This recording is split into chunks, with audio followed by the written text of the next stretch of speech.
গৰমৰ বন্ধৰ সময়ত আমি কোনো শিক্ষকে চৰকাৰ শিক্ষা বিভাগে যি নিৰ্দেশনা দিব যে গৰমৰ বন্ধত আমি বিভিন্ন কাম কাজ কৰিব লাগে আমি তাৰ পৰা বিৰত থাকিম। দ্বিতীয় ছুটিটো যদি গভৰ্ণমেণ্টে দিয়ে তেতিয়াহ'লে গৰমৰ বন্ধত আমি চৰকাৰে বিচৰা ধৰণে আমি কাম কাজ কৰিম।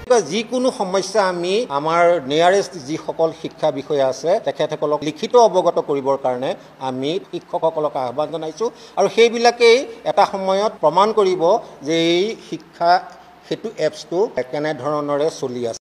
এপছে আমাক যেনেধৰণে জ্বলা-কলা খুৱাইছে এই বিষয়ত আমি আজি বিশদভাৱে আলোচনা কৰিছোঁ। এপছৰ বিভিন্ন সমস্যা আৰু টেবলেটৰ সমস্যা আৰু এই গোটেই কথাখিনি আমি শিক্ষামন্ত্ৰী মহোদয়, দুইগৰাকী ডাইৰেক্টৰ আৰু সমগ্ৰ শিক্ষাৰ মেনেজিং ডাইৰেক্টৰক অৱগত কৰাৰ এটা সিদ্ধান্ত গ্ৰহণ কৰা হৈছে। ইমানখিনি বিদ্যালয় আছে, এই বিদ্যালয়সমূহৰ মনিটৰিঙৰ কাৰণে শিক্ষা সেতুৱে এতিয়া আমাক আটাইতকৈ ডাঙৰ সহায়ক হৈছে।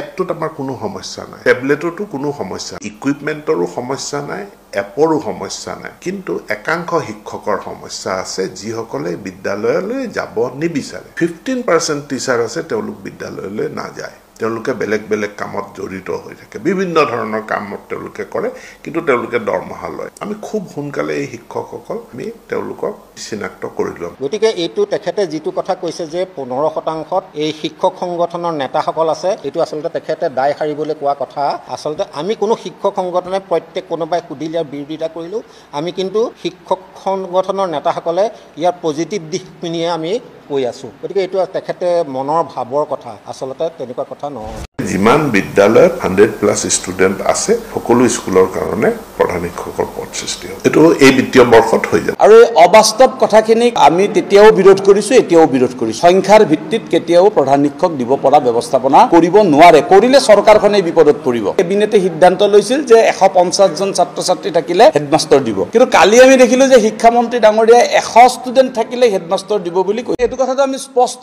যে তেওঁ আচলতে ইছ্যু ডাইভাৰ্ট কৰিবৰ কাৰণে এই ধৰণৰ কথা কোৱা বুলি আমাৰ সন্দেহ হয়। কাৰণ এতিয়া শিক্ষা সেতু এপৰ কাৰণে সমগ্ৰ ৰাজ্য তোলপাৰ লাগি আছে। শিক্ষা সেতু এপ যে বিফল হৈছে ইতিমধ্যে শিক্ষামন্ত্ৰী ডাঙৰীয়াই দিয়া যি টুইট তাতেই প্ৰমাণিত হৈছে। যিমান বিদ্যালয়ত 100+ ষ্টুডেণ্ট আছে সকলো স্কুলৰ কাৰণে প্ৰধান শিক্ষকৰ পদ সৃষ্টি হ'ব। এইটো এই বিত্তীয় বৰ্ষত হৈ যাব। আৰু এই অবাস্তৱ কথাখিনিক আমি তেতিয়াও বিৰোধ কৰিছোঁ, এতিয়াও বিৰোধ কৰিছোঁ। সংখ্যাৰ ভিত্তিত কেতিয়াও প্ৰধান শিক্ষক দিব পৰা ব্যৱস্থাপনা কৰিব নোৱাৰে, কৰিলে চৰকাৰখনে বিপদত পৰিব। কেবিনেটে সিদ্ধান্ত লৈছিল যে 150জন ছাত্ৰ ছাত্ৰী থাকিলে হেডমাষ্টাৰ দিব, কিন্তু কালি আমি দেখিলোঁ যে শিক্ষামন্ত্ৰী ডাঙৰীয়াই 100 ষ্টুডেণ্ট থাকিলে হেডমাষ্টাৰ দিব বুলি কৈছে।